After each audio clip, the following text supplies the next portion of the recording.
From game day to signing day, breaking down every snap and all the news on Alabama's top football recruits. It's time for Crimson and Blue Chips with your host, John Garcia Jr.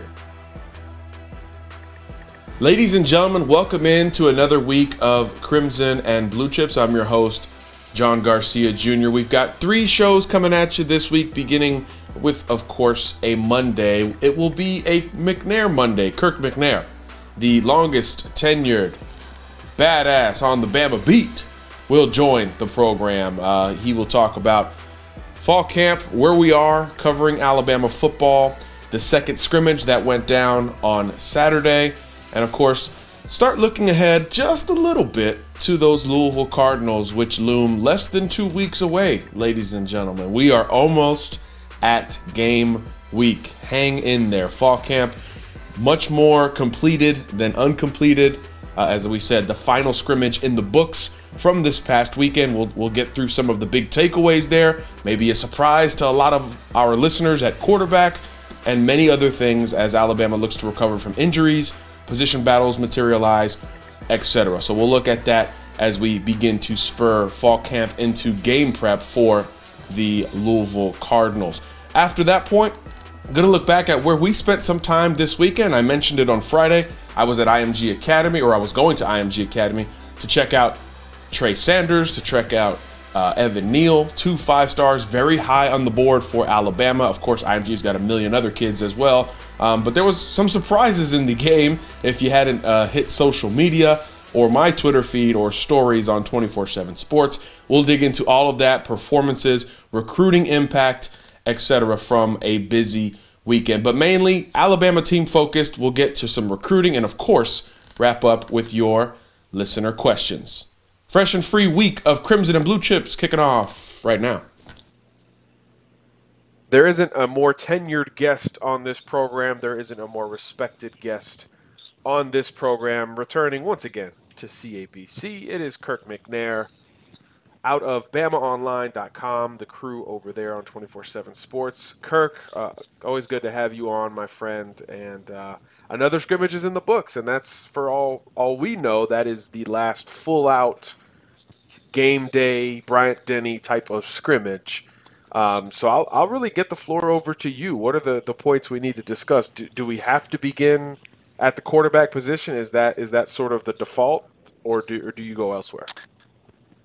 Well, it's first of all, I think it's important that Nick Saban said there was improvement from the first scrimmage to the second, and obviously that is important and something he wanted to see. That's not to say he was completely happy, but one area that he was quick to say, he said both quarterbacks played well. I think in the first scrimmage there was plenty of information leaked out that Jalen Hurts did not play well in the first scrimmage, and Tua Tagovailoa played very well in the first scrimmage. Yesterday, the word that we got was that Jalen's opened up very, very well. Tua opened up slowly with was not having real good success early, but that Tua did come on late and perform better.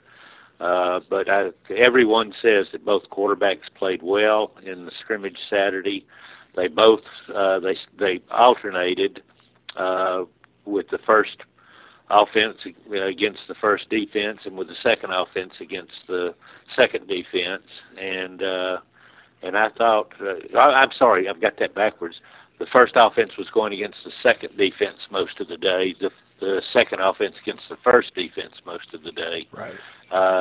Ordinarily, Saban puts first against first and second against second, and I'm going to guess that there was a good bit of that too. But in the early going, it sounded like, from what we gathered from, there are people there, even though it's a closed scrimmage, and early it was seconds against first and first against second, and then later on, I would suspect they did first on first. So, yeah, and Nick Saban can change the format at any point. Like, let's make that clear, that it's a scrimmage, but it can be manipulated at any point. Oh yeah, and it is. It's they call it game type, but it's nothing like a game. It's all scripted. you're going to start here. You're going to have periods where there'll be first and goal. You're going to have, so you can make situations, and you can make kicking game situations. So it's, although it's mostly, the offense getting the ball at a specified yard line, I think usually about the 25 or 30, and then, and they will punt, but there are no punt returns, no kickoff returns, no full speed at least. They do them, but they're not full speed. So it's a scripted scrimmage from a lot of standpoints, but nevertheless it is 11 on 11. And other than the kicking game and the quarterbacks, they do tackle. So it's from that standpoint, it is game-like. Well, you mentioned the phrase twice there that is the scariest for most of our listeners in Tuscaloosa. Kicking game, Kirk McNair. Last year, it almost is kind of forgotten, I think, because everybody remembers that second half against Georgia and Tua and the throw to Devontae Smith and all of these things. But a lot of people forget, hey, Bama didn't necessarily have to go to overtime to win the game. It was well positioned at the end of regulation to get out of there with another championship before Andy Papanastis misses the field goal. So the kicking game in general probably deserves a little bit more discussion, and certainly you could have avoided that entire overtime. So let's visit that. Papanastis has departed, and now we've seen and heard and sourced 2-3 weeks of kicking conversation with the transfer from Temple, with Joseph Bulovas, the former Army All-American. Where's the kicking game now relative to moments after that national championship? Right. Well, what we have to go by primarily is what Nick Saban tells us, and he said I think he was pleased yesterday with the place kicking. Now, from what I hear, the kickoffs were not going to they weren't going deep over the end zone or through the end zone or anything like that, but they weren't pooch kicks either. They were kicking deep to around the goal line. Then they would have a return man who would not be tackled, and he would, just still try. They blocked it, and they tried to, break him loose. And from what I understand, Jalen Waddle was pretty impressive. Although I think the first punt return man was Trevon Diggs, which I would think he'd probably be the first punt return man, just because he's done it so many times, and the main thing is catch the ball. I would think he would be the first one, maybe against Louisville and Orlando in a little under 2 weeks now. But Josh Jacobs, Brian Robinson, and Henry Ruggs were also used in kickoff return stuff, and from what I understand, it was Trevon Diggs and Jalen Waddle were used as the punt return men. So that part of it, I think, they feel pretty good about. Insofar as the return game, Alabama has a lot of big, fast guys, or a lot of fast guys particularly, which are, the key to coverage. The punting was inconsistent in Saturday's scrimmage. I don't know. It seems to me that Saban was a little happier with it in the first scrimmage, but not. He did mention the inconsistency in yesterday's. But of course, we've been so spoiled. A guy can kick a 50-yard punt with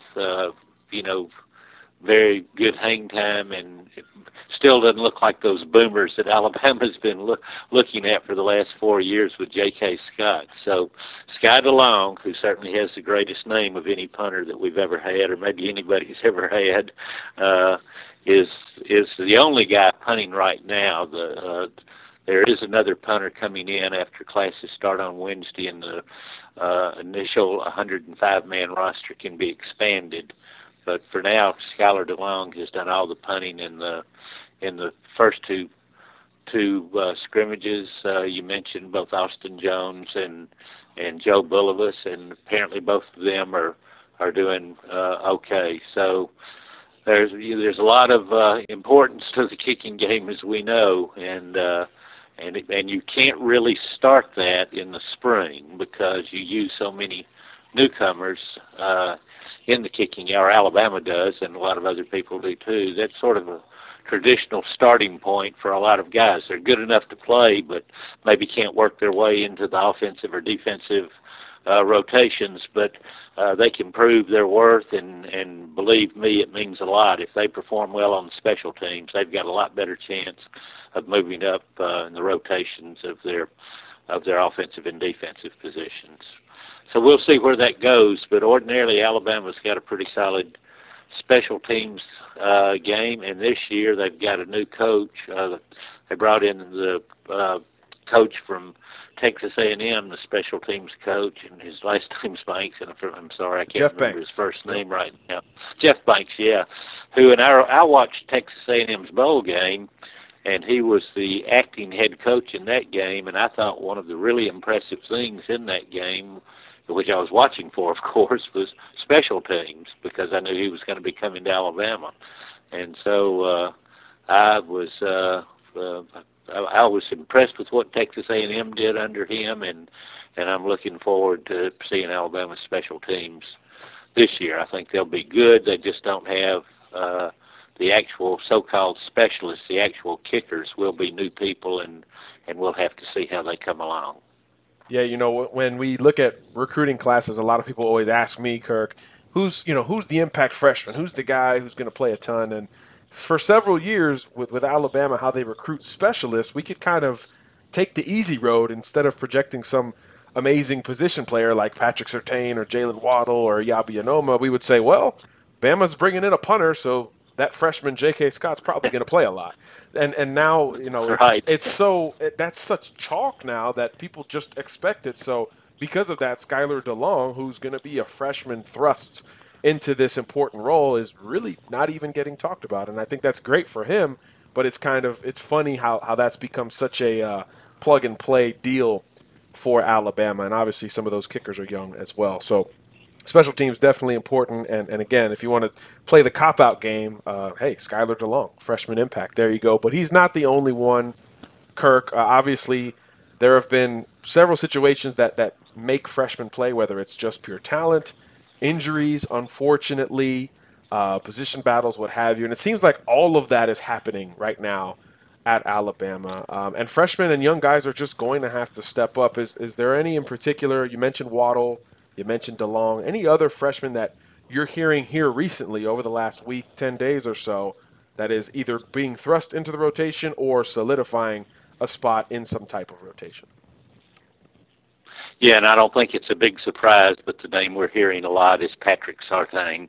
He's came here as a cornerback, and he seems to be, by what we can see in our limited viewing time, he has moved to the head of the line at what Alabama calls star, which is a nickelback position, and he is, we'd kind of really thought Shyheim Carter would have that, but he and Carter are Trevon Diggs and Savion Smith seem to be the kind of the top cornerbacks, with one of them being ticketed for star, and really Shyheim Carter looks like, and I'm not going to compare him to Minkah Fitzpatrick right now because Minkah's one of the best that we've ever seen, but the same type of assignments. He might be nickel, he might be dime, he might be a safety. We've seen him at all of those positions in the drill work, which is can be misleading. I'll be honest with you on that. We're only out there for a little while, and we talked about how Coach Saban can change the activity in a scrimmage. Well, he certainly can do it in a drill with defensive backs too, and so when we're watching those, what we call the lines, we kind of watch and see who's at the front of the line, who's second, third, and so on down the lines as they're doing these individual drills is sort of how we're gleaning this information. Well, sometimes I worry that it might be misinformation, but on purpose, right? Well, maybe. I don't want to be too much the worrier about things like that, because I think they've got more important things to do than try to throw the media off. But I think it can do it nevertheless, because it's an experimentation time. This is fall camp. One more week of that to go, and as Nick Saban says, you've got to find out if somebody can do something, and this is the only time you can do it. You might need a guy in October, and you can't wait until then to find out if he can do it. So we've seen experimentation in various places, and I'm sure in the secondary with so many new guys back there, there's probably been a good bit back there. But Sartain, I don't think there's any question that he's in the mix to be seeing a lot of action this year. Kirk McNair out of BamaOnline.com, one of the most tenured folks around Alabama football, period, joining Crimson and Blue Chips for probably the 100th time, but we don't take any for granted here on the podcast. Kirk, we mentioned a couple of freshmen, and when it comes to linebacker, we expect some guys to end up stepping up there because of injury. Terrell Lewis initially, now word is Christopher Allen may have a whole year gone. And I know Nick Saban made a lot of headlines talking about, defecating another 5-star out of there. But there are other guys there. How do you see that group as a whole, inside and out, dealing with injuries? And unfortunately, for the second year in a row around this time, last year, game one, you lose several guys at that linebacker position, inside and out. And now that's something that Alabama's dealing with again. Right, and those first guys at the starting outside linebacker positions are two of those guys that were injured last year at the time, for Anthony Jennings and Christian Miller, and they've looked very good. Alabama seems very solid one deep at linebacker at the inside spots with Mac Wilson and Dylan Moses, two outstanding players too. The problem is there's just not much depth behind those guys. Nick Saban pointed out with the loss of Lewis and now Allen at the outside spots, that puts the backups as Ben Davis, who's for a year here, but he's played very, very little, and 3 freshmen who obviously have not played at all in college. So they'll have to be working with that, and as Nick Saban said in his colorful description of how they were going about this, Josh McMillan, an inside linebacker, a backup, he thinks could be an outside linebacker, but they don't have any depth inside either, so any proven depth. It's thin, but as he says, we've got to get the guys we've got available to ready to play at those spots. They can't, it's not like the NFL where if you lose somebody, maybe you can go find one somewhere else. The ones they've got right now are all they're going to have. So I did notice, and I'm not sure how to pronounce his first name. I think it's Ale Cahoe. Ale Cahoe. And I did watch him, and he was looked quite a bit better than I expected. Now, that's pretty funny considering he was considered one of the top linebacker prospects in the country last year. And, of course, everybody knows the story. He was going to go to Washington. He missed a lot of work with summer work with not being academically eligible for entrance up there to take part in the summer stuff, and had some other issues, but ended up at Alabama, and it's just been in full gear. You have the 3-day acclimatation period, and then he finally got into full gear, and he played a little in the scrimmage. And I saw him. Of course, I saw him in our little viewing period. I made sure to look at him, and he certainly looks very, very athletic, a little bigger and a little bigger than I expected. I'd seen that 218-pound number, and I've been told since then that that's probably not an accurate number, that he's probably more in the 235 range, which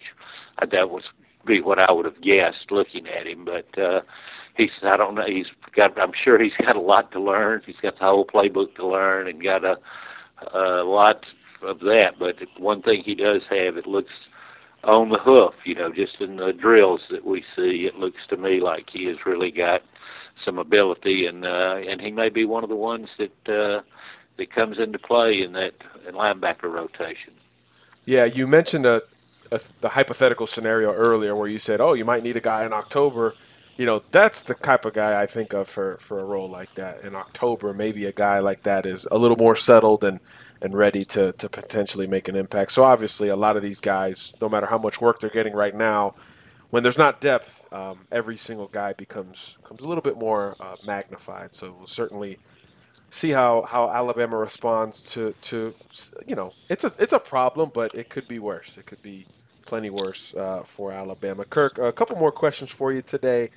First of all, with Nick, do you anticipate, from what you've learned, we haven't had you on since before fall camp or maybe at the very beginning of fall camp, do you anticipate from what you've learned at that quarterback position whether or not Nick Saban will name a starter any time leading up to that first game against Louisville? I don't think he will. There's no particular reason for him to, I don't think. I suspect that he'll let it play out as long as he can. And, I can remember back several years ago when A.J. McCarron was really earned the number one position after the Penn State game, which was, I don't remember, the second or third game into the season that year. And so he went all the way into the season with that undecided. And then, just a couple of years ago, Bateman started the game, and then really Jalen Hurts came in and won the job on the battlefield, more or less, in that first game against Southern Cal. So there's no particular reason for him to name a starter. I don't expect him to. If he does, I think it'd be a little out of what I consider his character, but he's done a lot of things over the years that surprised me, and they seem to work out for him because he knows a lot more about it than I do. And I do think this. I think that almost everyone has now come to the conclusion, or their opinions, that Tua is, one of the best quarterbacks that's ever walked the face of the earth, and Jalen Hurts has got a pretty good record and has won a lot of games. Somehow doesn't have the ability to help Alabama win anymore. He can't throw, he can't win, he can't lead, he can't walk, he can't talk, anything. Can't do anything.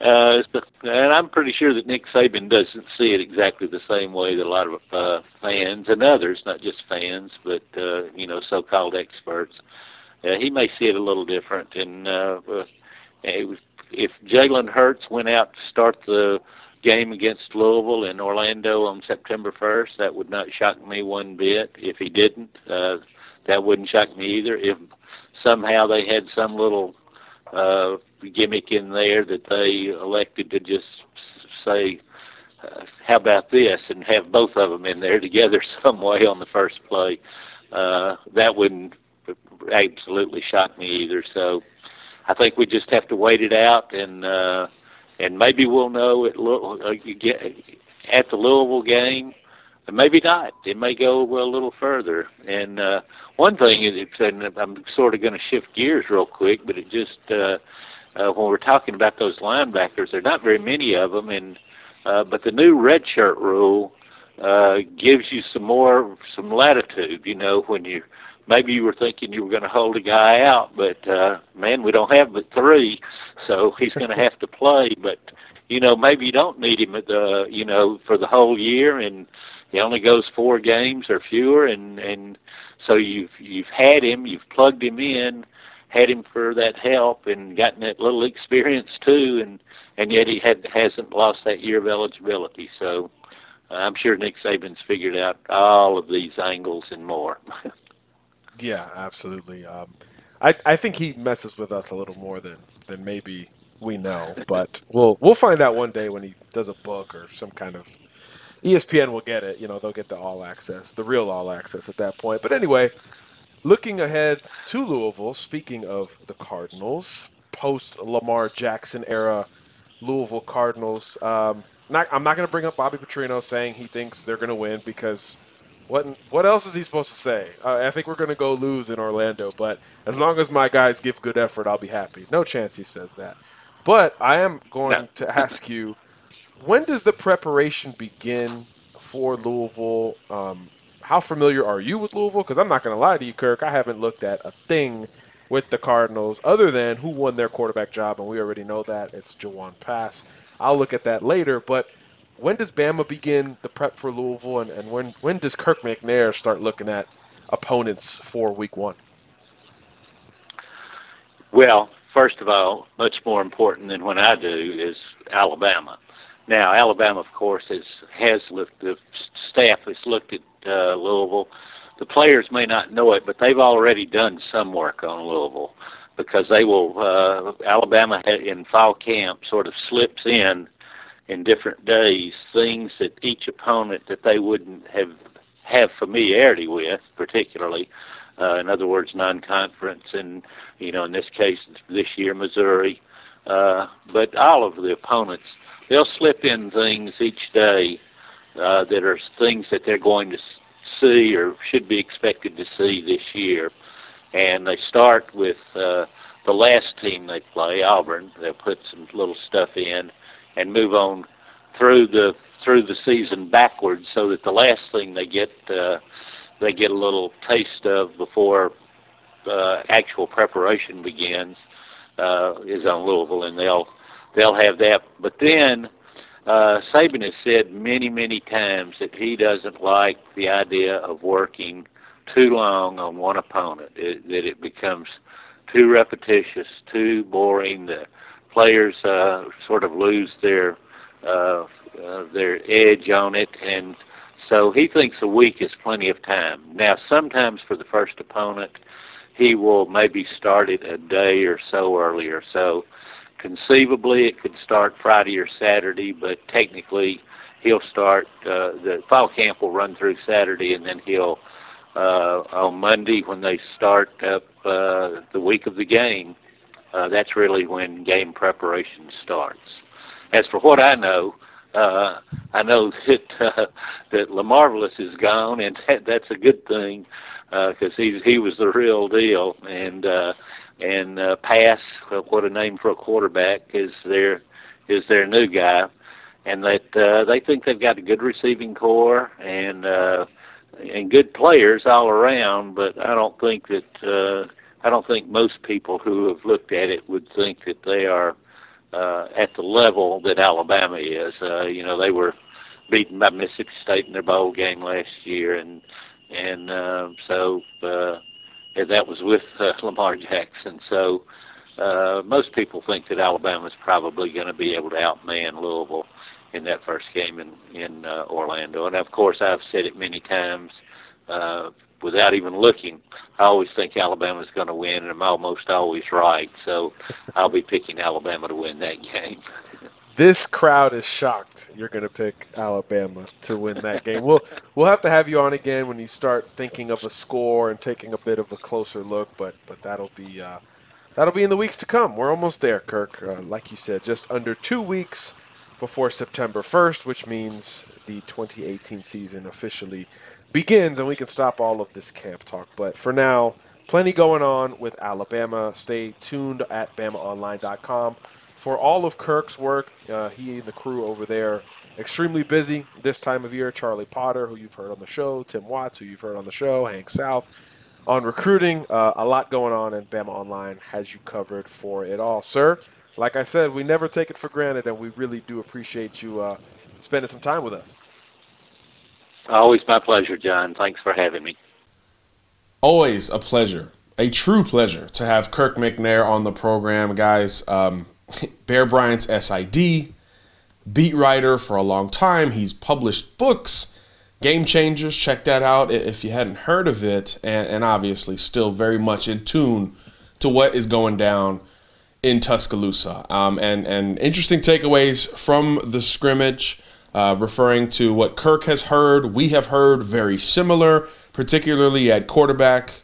Look, by all indication, the lead, the theoretical lead that Tua Tagovailoa had on the race, Jalen made up some ground this weekend. That much is clear. How much ground, we don't know, but it was very clear that he put in good work. And like Kirk said, Nick Saban mentioned both quarterbacks playing well. We heard Tua a little slow out of the gates, but certainly rebounded and showed some of that maturation, moxie, consistency, even keel, all the catchphrases there that we've come, to associate with his mental game. Not just about that left arm, it's about in between the ears as well. So both quarterbacks certainly seemed to take a step forward this past weekend, which is, if you're an Alabama fan, that's the overall goal, right? You want both quarterbacks to do well.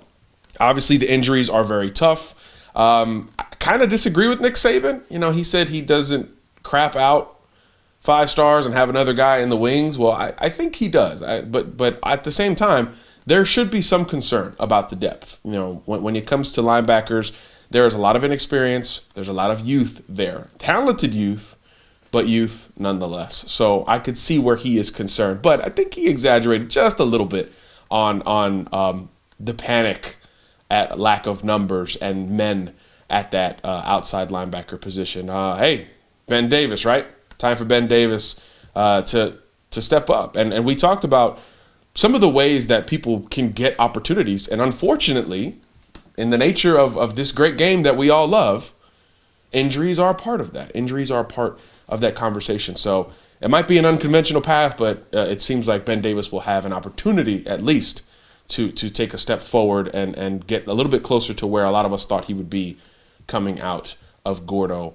High School. Enough of the team stuff. Let's jump to recruiting. Producer Kev's been very patient with us today as we welcome the kind of the dawn of CABC, Kirk McNair, back on.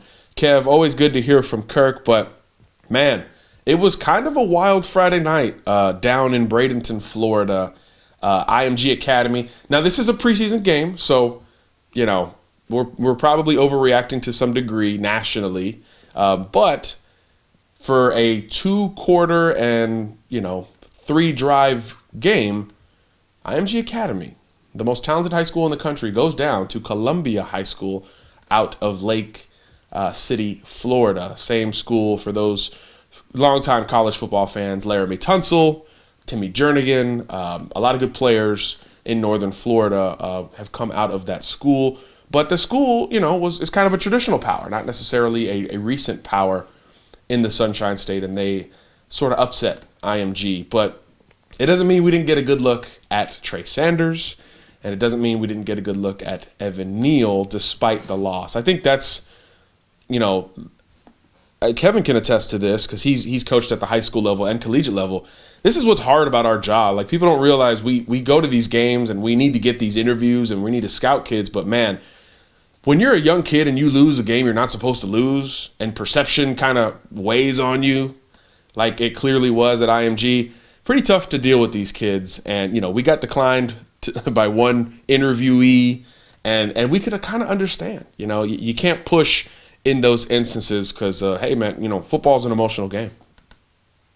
So who there at IMG was the one that snubbed you on an interview, John?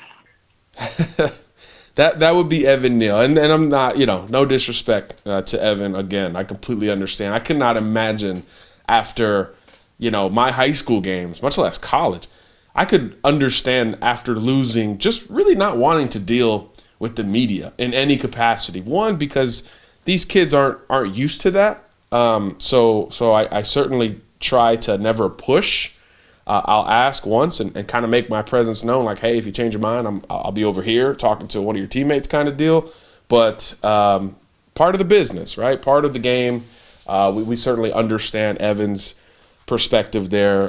Look, and this is, kind of ironic because pre-game, early in the game, through the game, Evan Neal is the leader of IMG Academy. And that's something that I didn't know going into it. Obviously, 5-star guy. Everybody knows what he's done this offseason in terms of improving, in terms of getting to 5-star status, reshaping his body over the last year. Everybody knows those storylines at this point. But we rarely talk about his leadership and his kind of control. And now he's matured. You know, he was kind of the overweight pup when he got to IMG. So big. Wow. How could he be so big, so young, committed to Alabama as a freshman? That was kind of the story around him and how he would mature physically. But very few people have talked about mentally what he brings to the table. And, man, I was floored by how controlled Evan Neal was. He was a beast when the whistles were blowing in between the lines. Again, just because IMG didn't have the result they wanted doesn't mean the stars didn't shine. Nolan Smith solidified once again to me that he's the best player in America. Evan Neal solidified perhaps he is the best tackle or two in America. Trey Sanders, the former Alabama commitment who Bama would love to have back on the list, had about 100 yards on 6 or 7 touches, 30-yard touchdown to cap his day. Noah Cain, the other running back, big game, easy money for him. Doesn't mean guys were collectively bad or all bad individually, but collectively, I think IMG has a long way to go in terms of finding who they are as a team this year. A lot of people forget these are kids from all over the country who don't really know each other. They haven't bled and sweat with each other for 3-4 years. And in some cases, like with Columbia High School, these kids have played together since 4th and 5th grade. So you kind of saw some of that on Friday night. But again, with Neal, man, he's a captain. He's leading IMG Academy on the field, stretch lines, the whole deal. And maybe the most impressive, 2 points, where he was most impressive outside of blocking the crap out of somebody was when things got chippy. You know, hey, these young kids at Lake City, Columbia, they got the big lead, 27-0. And guess what happened? Same thing that happened if I would have been on that team. They were chirping. They were confident. They were rolling. Hey, you're beating what some people consider to be the number 1 high school team in America. Guess what? I'm going to start chirping too, especially 17-year-old me. I would have got ejected from that game. So IMG guys, responded. And God knows what those kids were saying to the IMG kids.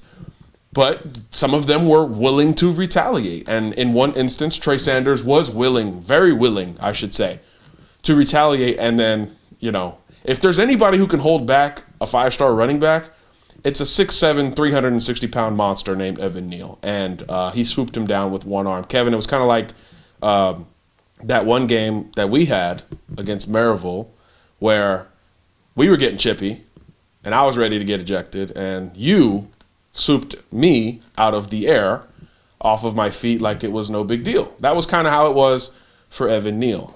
So again, just unbelievable leadership, poise, consistency from Evan. Doesn't mean he was happy about it, but I really liked that element of what he showed, and it was kind of an odd night. There was a lightning delay for an hour, and these kids just wanted to play ball. We were sitting out there waiting for this storm to pass, and Evan was the only IMG kid sitting outside. I mean, he was literally like the dad of the group, and he was just waiting for everything, and he was kind of yelling every 10 minutes, I just want to play football. And you just love that. You love that passion. This is a 5-star who, let's be honest, he could probably sit out the entire season and still be recruited by Alabama and Miami and Florida State and everybody else and be fine with his scholarship, with his future, all of those things. But call me old school, but I just love a kid who's ready to get down and dirty, lead his team, be physical, be the alpha, but also know how to keep his cool. That's something that we all should respect. So he declined the interview, but look, he had a long day, very passionate day, and a good day. We've played some clips here already, a very good day, as you can tell. And that was only a portion of the game. We didn't really ISO on Evan Neal as much as we should have, mainly because, look, a 5-star offensive tackle is going to be dominant, so you don't need to see 47 plays of that. But he was dominant like that all night, not just in those select clips that we just rolled out. Do you remember that Maryville game? Yeah, I remember we're getting late in the game, in a game where we're trying to solidify a championship, and things got chippy, and I just remember seeing you start to get chippy, and I didn't come off the sideline, but I came off the sideline and brought you back down, because that's the last thing we need is you to get ejected as we're trying to wrap up a conference championship. Yeah, so I would have had to sit out the first game of the next year. Is that how that would have worked? Yeah, so if you would have gotten ejected, you would have had to sit out Mount the Union first game of the next year. Mount Union next year, yeah. So Pierre Garçon would have been that much more wide open. Jeez. Yeah, exactly. That's funny. Good times. Hey, look, I mean, we were winning. I was feeling good. We were the Lake City, right? I guess. I mean, they weren't IMG status. I guess Mount Union would have been IMG status, but Mount Union would have been IMG. But yeah, the ring, we were the ring. It was, That's what we had talked about all summer, all season. We were working our way towards that goal, and we were there. We felt good about ourselves, and we wanted to let people know. Yeah, one day we'll tell the story of what our coach did at halftime of that game to motivate us or try to motivate us. But yeah, I was feeling good. I was covering a big, tall receiver, and for those who don't know, I'm like 5'9" on a good day. So if I was covering a 6'2", 6'3" guy and doing well, he was going to hear about it on a very consistent basis. And that's kind of how that was going on for 4 quarters. And yeah, so that's once the chips were all down, it was we were ready to go. We were ready to settle it in a different way. But thankfully, Big Kev, as he's locked in on my phone as producer Kev to you guys, he saved me a game. And as we get older, knowing the fact that I could have played one less game, that kills me. That absolutely kills me. So I appreciate you, baby. Appreciate you. Hey, no problem, man. That's what we're here for. What an O-lineman, right? What an O-lineman. Just taking care of everybody. He was already a must-have on the field, but you find out that off of the field, look, there's players on this Alabama roster that I've scouted that have been lazy, that have been terrible teammates in high school, that have been loafers, have taken plays off, that have kind of been divas, me first guys, and for the most part that changes when you get to Alabama. But imagine a kid who's as highly ranked as any of those guys already getting that out the door. Like, that is already done in that conversation. That is an area where you do not have to worry. In fact, he's got a lot of captain-like qualities that maybe we didn't know a ton about. You find out a lot, I should say, about a kid and a team when they're getting their butts whooped by a team that's not supposed to touch them, right? And through all of that, he was the guy. He was that guy for IMG. And there are other 5-stars on that team who were not that guy. I'll just leave that there. So that was truly impressive and certainly only enhanced that need for me in looking at Alabama and for that matter, Miami, Florida State, anybody. He becomes one of the most coveted uncommitted prospects, period. Regardless of position, regardless of anything. I mean, that's the guy I want on my football team. If I'm a Bama fan, he's the guy. If I'm a Miami fan, he's the guy. FSU, whoever else has a shot, I don't know. He's the guy that I want. Because it's one thing to have a great player. It's another thing to have a great player, teammate, leader, composed kid, all of that. Because that stuff translates. Now, you talk about these kids who go to Alabama, and they're all really good. They're all blue chip recruits. Heck, our show is Crimson and Blue Chips for that reason. But, man, you don't know how they deal with adversity. We talked about Ben Davis earlier. It's been a couple of years, right? And coming out of high school, we felt great as we could about the kid on and off the field. But you don't know when a kid deals with adversity. He had never really dealt with not playing, right? So perhaps there was a practice or two where Ben wasn't at his best mentally. And obviously there's no way to 100% know if Evan Neal can overcome something like that. But we have more examples already with Neal dealing with adversity and the spotlight more than we had with Ben Davis several years ago. One, that's how much recruiting has changed. Two, that's how much we've seen Evan. He's been a guy since his freshman year. So we've seen that progression. We've seen his maturity. We've seen him get to this point. And again, that was literally a preseason scrimmage before his senior season. So he's got the rest of the way here to only work on that more. And maybe he didn't know he was that type of leader. Because, again, IMG's never lost. So he's never really been in this position from a team perspective. So you just feel that much more comfortable that if and when adversity strikes, and look, every 5-star has to deal with it. Patrick Surtain is dealing with it right now. He's getting first-team reps, but guess what? It's going to be rough for him to hold off Shaheem Carter. There's going to be battles. He's lost some battles. We heard in the scrimmage he got beat a couple of times. Those are elements that he is not used to. How is he going to respond? By all indication, he's responding well. But again, we don't know how those guys are going to respond for the most part before they get to Alabama because we've never seen it. So if there's guys where we have seen it, you just feel that much better about his chances of sticking out because I don't care who you are, how highly rated you are, you're going to deal with adversity. Look at the highest ranked players on this roster. Najee Harris, loaded backfield last year, minimal opportunities, but he hung in there. And guess what? In the national title game, Bama doesn't win without Najee Harris. And now he's dealing with an injury, so it's a different form of adversity. You look at Dylan Moses, banged up a little bit. All the craziness coming out of high school, worked his way through it towards a starting job. But again, it wasn't handed to him. It wasn't there game one. It wasn't there at the FSU game last year. He had to deal with that patience and adversity. And there's guys who are much more extreme examples who've had to wait 2, 3, 4 years to see the football field. And there are other guys who have transferred after a year waiting to see the football field. You just can't project it for the most part. There are signs like anything else, but you can't project something like that. But when you see something like we saw with Evan Neal, you give him the benefit of the doubt now. If it's Evan Neal versus Darnell Wright, where we haven't scouted nearly as much, we haven't seen nearly as much, all things considered, you probably lean towards Evan Neal now just because you know. Just because you know. The spotlight cannot be bigger than IMG Academy. The spotlight cannot be bigger on a kid who commits to Alabama as a freshman in high school. The spotlight cannot be bigger on a kid who is the star of the most important offseason event in America. All of these spotlights are shining brighter and brighter on the guy. He's getting a tan from these spotlights, okay?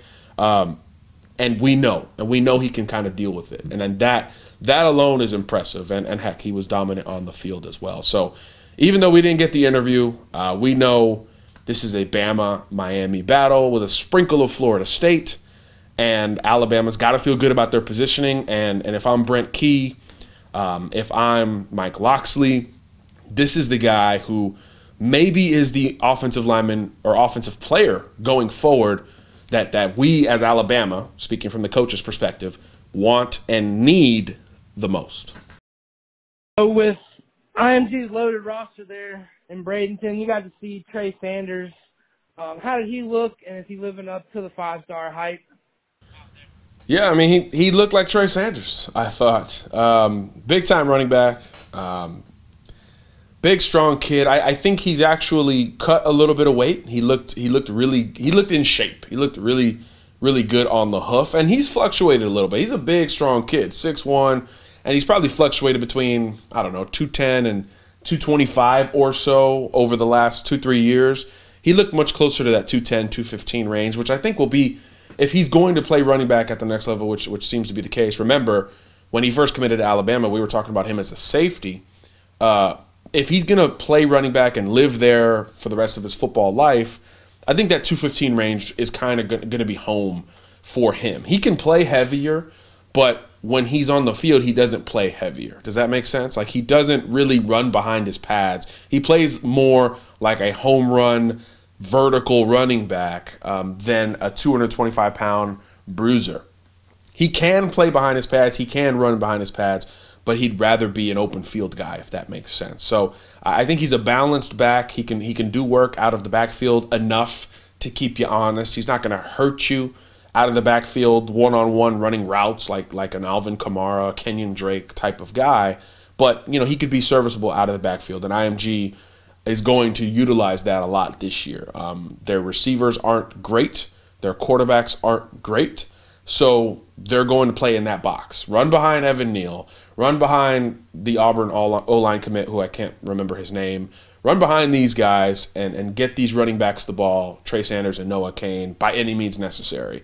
That's if I'm IMG, if I'm Kevin Wright, the coach there, That's what I'm doing the rest of the way. That's what Friday night showed me. I need to lean on these horses. And Trey Sanders is the lead horse. I mean, that alone, I think, tells you how good Trey is, because Noah Cain's a really good back. And he's kind of the guy who plays more like he's 225 coming downhill, where you got to really kind of boss up before you make a tackle. Now, Trey can break tackles, particularly arm tackles, but where he surprised me, none of that surprised me. Where he surprised me was his speed in the open field, his acceleration towards getting to top speed. When IMG was really feeling it, they threw number 6 back there, kick return, 50-yard return. It got called back, but it kind of swung momentum emotionally. Trey Sanders, when he got loose, he out-angled guys. And that means when defenders had the angle, he still won the corner despite that fact a couple of times, particularly on his final carry of the night, which was a touchdown. I actually tweeted it out on Saturday with the story link that we provided there at 24/7 Sports. Surprising acceleration on a 215-pound frame. And he was kind of pissed off. And I think this Trey Sanders is the one we want to see, because now he might run a little bit meaner, run a little bit tougher, and play behind his pads more so than he does. He's got God-given size and strength, but he's a little more elusive and fast in how he wants to play and how he plays well. So I was a bit surprised at how well he got to top speed. That's a great sign for a running back. You don't have to run 4.4 to be a great running back, but if you can get to whatever your top speed is in 2, 3, 4 steps, now you can gash the defense. Now you can have big run after big run and get those chunk plays that everybody covets, especially in this era where, frankly, running backs are touching the ball a little bit less. So let's move on from a little high school ball to some Q&A. And we've actually got a couple email questions. First of all, we want to shout out Miss Betsy Clayton, who reached out wondering what the heck happened with Bama Sports Radio. If you're still curious, like Betsy, we have parted ways with that company, and we're coming at you right here, YouTube, SoundCloud, and still on 24/7 Sports. So a lot of ways to listen, all 100% free. If you want an app, get the SoundCloud app or get the YouTube app, and there you go. You've got CABC. Subscribe, get the notifications all basically at your door. This one is coming in via email as well from Dylan Britt, a good friend of the program who's becoming our email questioner. He says, "Hey, John and Kevin, got 2 questions for you this time. My first is, what do you think will make the biggest impact out of the freshmen this year, excluding Surtain and Waddle?" I guess I'll jump in real quick, Kev, as we move through the last few minutes of the show. I'm going to go the default. I talked about it with Kirk, kind of a cheat, but I'm going to go Skylar DeLong, the punter, because he doesn't have a position battle on his hands, and he's a freshman. So for those Bama fans who maybe took J.K. Scott for granted, you've got a freshman back there now, and he's unchallenged. So I think that's going to be pretty impactful no matter what. And then the second question from Dylan says, do you see Najee's injury hurting his production this year? I was so excited to see more of a workload for him this year, but it seems like a player gets an injury, it affects him throughout the year. I could easily see him not getting a good workload until the 3rd game of the season. Just wanted to see your view of the injury. Thanks a lot. Roll Tide. Dylan, there's no doubt this will impact Najee's production. Obviously, Bama's going to take its time, and they should with his injury. Look, you've got Damian Harris. You've got Josh Jacobs, who is really the forgotten man in the backfield, who is your best run pass threat, maybe even with Najee Harris. In terms of experience and all that, I'd go Josh Jacobs, 3rd and long before Najee, at least right now. So I think he's going to get the increased workload. You do have Brian Robinson. You've got Jerome Ford, freshman with some speed and ability. I think Bama's okay with a few games without Najee. But there's no doubt his numbers will be down at least early on, and I think Bama eases him in. We've long talked about on this show, Bama's schedule is not the worst, not the toughest in the world. So I think you ease Najee in, and you ease a lot of these questions and elongate a lot of these positional battles because of it.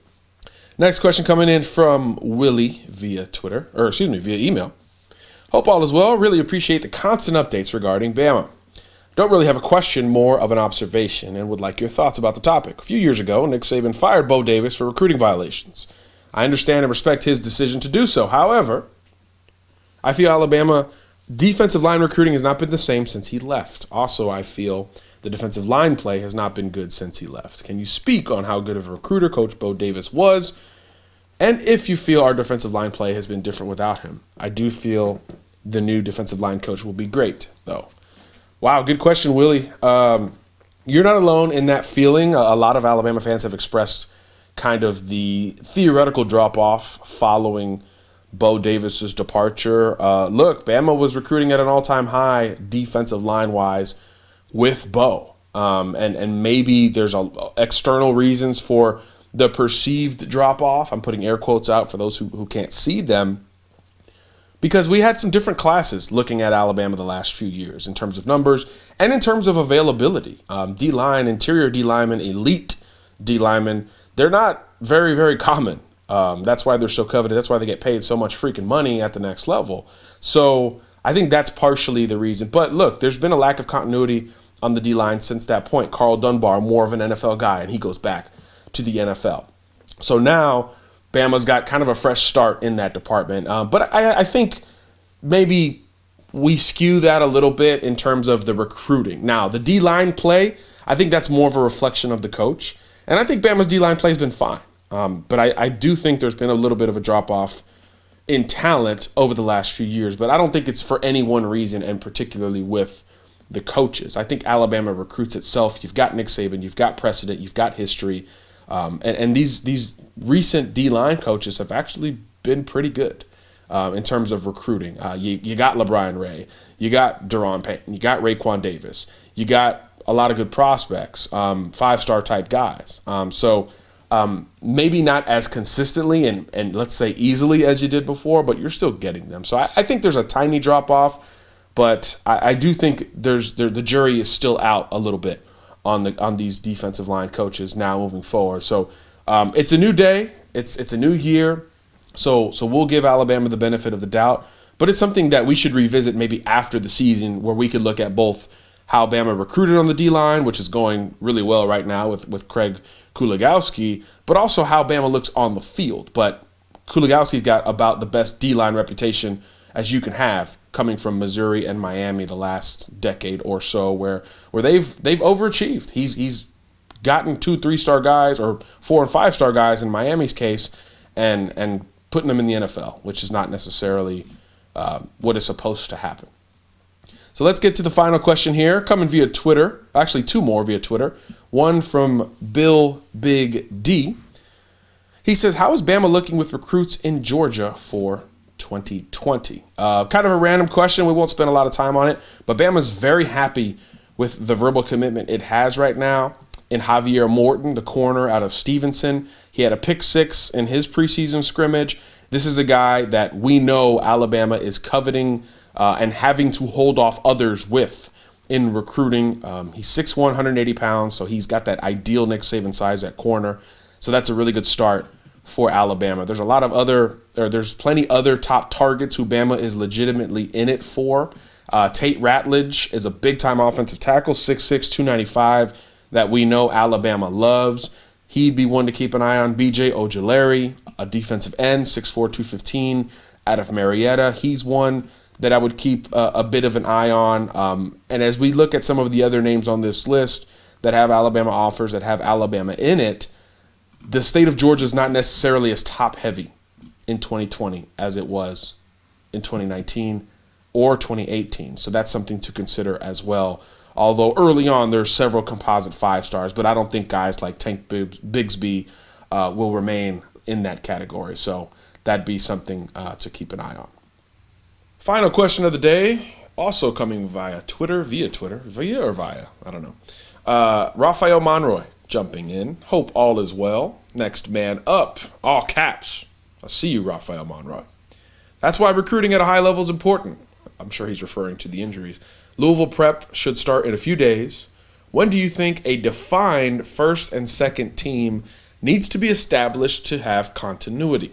Roll Tide Roll from Long Island, New York. I think offensively, it's pretty much established. Are we there? Are we comfortable? I mean, obviously quarterback is the exception. I don't think I have to spell that out every time. We're going to, TBD on QB. But everywhere else, pretty solidified. Damian Harris is going to be your lead back. Josh Jacobs will be the second back for the foreseeable future.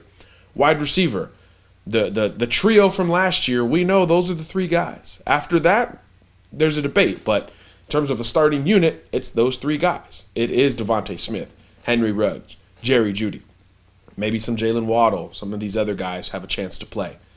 O-line, the Matt Womack injury kind of solidified that, right? Jonah Williams at left tackle, Lester Cotton at left guard, Ross Pierce-Baker at center, and then the right side has become solidified, unfortunately, by default. But we know that Jedrick Wills and Alex Leatherwood were firmly in the mix before Matt Womack re-aggravated that injury. So it'll be Leatherwood at the guard and Wills at the tackle, as far as we know. And that's actually a picture that was tweeted to us from Rafael Monroy as well, with those guys sitting right to left, even though they're positioned left to right. If you're getting the screencast, you understand. In the picture, Jedrick Wills is on the left, then Leatherwood, then Pierce-Baker, then Cotton, then Jonah Williams. But obviously, that's the reverse of where they'll line up in terms of on the field. So I think offensive continuity is there. It's that starting group is there. And I don't think it matters quarterback-wise for that group. You're not going to change personnel with Tagovailoa in the game versus Hurts. I don't think that's where Bama's going to be. I think if both guys play, it will be organic in terms of everybody else. There won't be a personnel package for one versus the other. So I think offensively you're good there. So I don't think continuities – I think reps are the priority instead of continuity for that group. But obviously defensively, and I think this is where your question was headed, that is where there's certainly more questions in terms of the actual starting 11. There's question marks at safety, Deontay Thompson, Xavier McKinney, Darnell Wright. Now Shaheem Carter's getting reps there. There are more questions there. Corner, we know Trevon Diggs, has kind of been the guy nobody's talking about as the most consistent corner maybe. Savion Smith on the other side. Is it done? Is he done with that position? We don't know technically. When are these freshmen going to input? Surtain, Ayabi Anoma, guys like that. The front seven is pretty solidified, I'll say that, with the three down linemen and the four backers. That is very much solidified. But we know defensively that defined first and second team, it almost doesn't matter. Most colleges, most defenses are on a rotation anyway. No D lineman plays the whole game. No linebacker plays the whole game. Everything's based on personnel. And that is all thrown out the window on passing downs and special situations. Passing downs, goal line, you have a unit for that regardless of the reps, right? So you're on a rotation for the normal base downs. But how often, first of all, is any team in base defense anymore? And secondly, that really kind of eliminates that desire to be a first teamer. You still want that, but it's not necessary for play, for impact, for reps. Everybody in that too deep is getting in the rotation. So I would say the better question might be a defined second and third team becomes important. That's where you're the difference between playing and not playing a lick. I think that's where you see it on defense in particularly with D linemen and with the secondary. I think with the depth issues at linebacker, a lot of those guys are going to play a lot. I mean, Dylan Moses, Mack Wilson, those guys probably aren't going to come off the field a ton because of the lack of depth behind them. And same thing at outside backer with Christian Miller and Anthony Jennings. They're going to rotate those guys probably a little bit more than the inside guys, but for the most part, those guys are pretty solidified. The rotationals are mostly up front and certainly in the secondary. But a good question there as game day, game week gets a little bit closer and we all get a little bit more pumped up for Bama Louisville September 1 in Orlando, Florida, of all places. We'll have more on that in the coming days and weeks. And, of course, we'll have another CABC for you on Wednesday. So sit tight for the next 48 hours. Camp largely behind us. We thank Kirk McNair for spilling it out for us, kind of painting the picture. We thank producer Kev for his work, as always, much more behind the scenes than you guys realize. We thank him. We thank you. Please continue to support our growth, our transitions on YouTube, on SoundCloud. Follow, subscribe, etc. Get everything to your inbox immediately. Don't wait on the next CABC. Heck, remember the Ale Cajo show, right? We recorded that thing, and 7-8 hours later, everything changed, and he was officially committed. He was officially on board. So listen to the pod as soon as possible because, hey, recruiting is fluid. News is fluid in this great business of college football. Either way, thanks for listening to kick off your week. Have a great week, and we'll see you on Wednesday. God bless. Garcia out.